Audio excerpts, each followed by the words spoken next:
Oh, and welcome once again to Wild Survival 101. I made a short video on emergency food kits recently, and we just touched on it really. So what we're doing today is we're going to dive deeper into something more specific, and we're going to cover the best emergency foods for your bag out bag.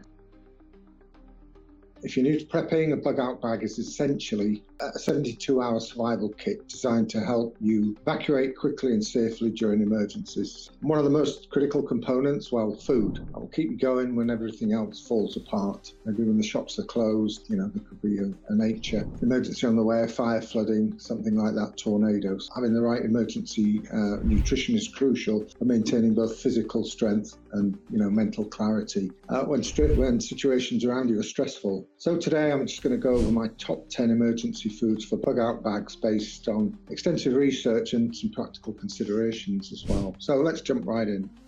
Before I dive into any specific foods, we want to remember the goal here. We need to have items that are one, they're lightweight, two, they're calorie dense, and three, they require minimal or no preparation and have a decent shelf life. Some of these foods that are, dehydrated and packed, they can have shelf lives of, 5, 10, 15, 20 years. So ideally, they should also provide a good balance of nutrients to keep you functioning at your best, when situations out there are stressful. Let's go through the top 10 one by one. Number one, beef jerky. This keeps for a long time as well. Check the use by date. This became a staple in my bug out bag after a weekend camping trip, which turned out to be a bit longer than we originally expected when a trail got washed out. So, the beef jerky, you can snack on it really easily, just pull it out of the bag, and it provided the sustained energy I needed to, hike back to the trailhead safely anyway. It's packed with protein, it's really lightweight, and, it can have a shelf life of 2 years, when you store it properly. It tends to be a bit costly for what you get. There's not a lot in a bag really. So, and also it can be quite salty, so which will make you thirsty. So, make sure you plan your water rationing accordingly as well. Next one up is number two. I like peanut butter packets. You get those in individual servings. They're calorie dense, and they've got lots of healthy fats in them as well. So during a grueling hike when my energy was flagging, a single peanut butter packet, it does give me a bit of a boost when I needed to keep going as well. And, wash it down with some more, plenty of water as well, because depending on which packets you have, eating peanut butter by itself can make your mouth quite dry. So each packet provides about 200 calories and it requires zero preparation. So you just tear the top off and eat. And it's also lightweight as well and has a shelf life around about a year. So number three, freeze-dried meals. I was a bit skeptical about these at first, but they've proven they're worth time and again. I remember doing a wilderness first aid course, and I was really grateful for how easy these were to prepare and how surprisingly tasty they were as well.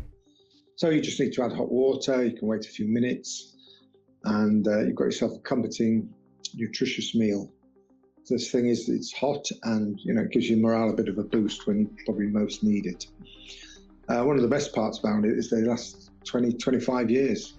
And the downside is they require hot water. So you need to, a way to heat your water in an emergency. Let's go on to number four now, energy bars. We all see these a lot in the shops. These compact calorie sources. They've been invaluable really during long days of emergency preparation training. As I mentioned before, look for foods that are nutritious. And here you look for bars with a good balance of carbs, proteins, and healthy fats. I prefer the ones with at least 10 grams of protein and not too much sugar added. They can typically last 6 to 12 months, and obviously they don't prepare any preparation. Number five, I like dried fruits as well. The good thing about dried fruits is they provide essential vitamins and natural sugars for quick energy. At times they've been real mood lifters during stressful situations. So my top picks are raisins, dried cranberries and dried apricots. Some have trail mix in, call them trail mix. They have little bits of chocolate in as well, and maybe cashew nuts, peanuts, all good for you. They're lightweight, these dried fruits, that they can last 6 to 12 months. When you've got those chocolates in there as well and the raisins, they offer a sweet treat that's actually quite nutritious. So number six, instant oatmeal packets. I like these as my kind of go-to breakfast option in my bag-out bag. They're easy to prepare and they give a steady release of energy throughout the morning. So I remember during a cold morning at a survival skills workshop, a warm bowl of oatmeal. It was exactly what I needed to start the day right. They tend to be high in carbs and fibre, and they've got a shelf life of 1 to 2 years. And you need hot water to prepare. Another one here is number 7, canned tuna or chicken. They're really good sources of protein. Protein is really what keeps the hunger at bay as well. And they can be eaten straight from the can as necessary. So each can provide roughly 20 to 30 grams of protein. So it's quite a lot. You can go on your body weight, you can go online, you can look at your body weight and find out how many grams of protein you need per day. And if you're active, you're out hiking, then you need to up that as well. So there might be other websites out there that give you that as well. They can last 3 to 5 years on the shelf, canned tuna and chicken. The major drawback, I suppose, is weight. They tend to come in quite small tins. I usually pack 1 or 2 cans, but that satisfying meal when you're exhausted, wow, absolutely worth it. Number 8, electrolyte powder packets. They're not food in the traditional sense. They're crucial for maintaining hydration and energy levels. They've helped me avoid dehydration during intense physical activity, hot weather conditions. And you soon lose minerals and salts, if you're hiking up hills and the weather's hot. So you need these electrolyte powder packets dissolving water to replenish essential minerals in your bodies. Your body needs to function optimally. They're extremely lightweight and they can last up to 2 years. Number 9, custom nut and seed mix. This provides a good balance of protein, healthy fats and nutrients.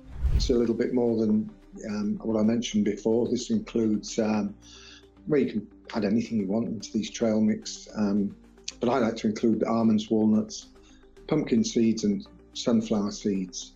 And it's been a reliable snack during long periods of stress, helping me maintain focus and energy.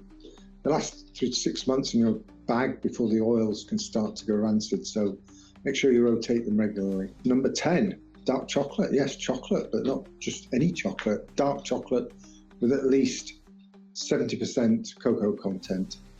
It's more than just a treat. It's a calorie-dense food that provides quick energy and incredible psychological boost as well.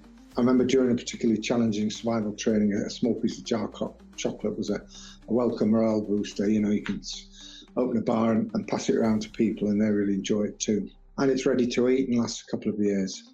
Now we've covered the top 10 foods, let's talk about some key considerations when selecting and packing these items. As I mentioned before, nutritional balance.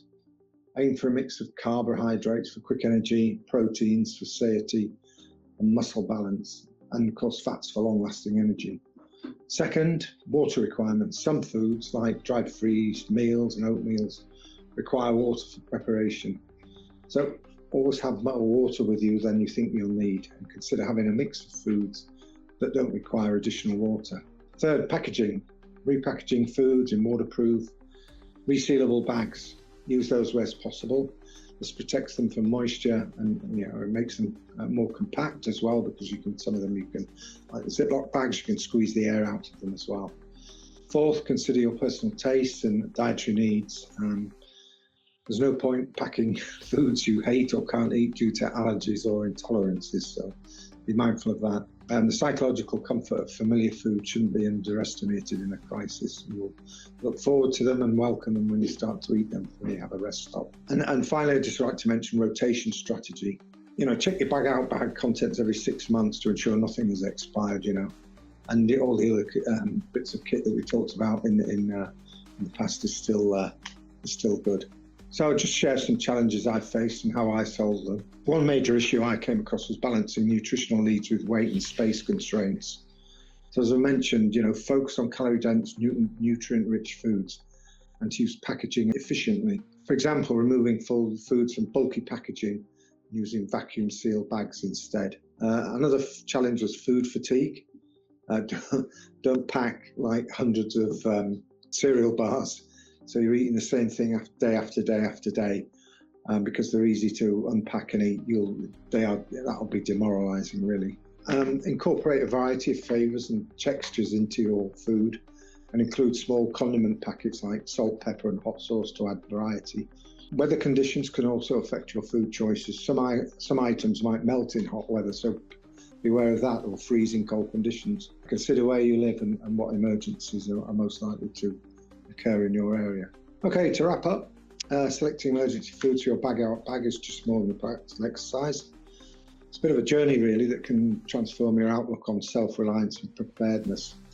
So when you go through this process, I've learned that being prepared isn't about fear, it's about freedom and inner calm. The key is finding balance. Be prepared, but don't let it consume your life. Remember, preparedness is personal. What works for me might not be ideal for you. Review your emergency food planning as part of your overall larger preparation lifestyle. And don't forget the importance of community. Talk about what you're doing, share your knowledge, and contribute to your community's resilience wherever possible. I'd love to hear what foods you keep in your bug-out bag. Drop a comment below with your top picks or any questions you might have. If you found this video helpful, please give it a thumbs up and consider subscribing to Wild Survival 101 for more practical preparedness content. Till next time, take care, stay prepared, stay safe, and thanks for watching. Bye-bye.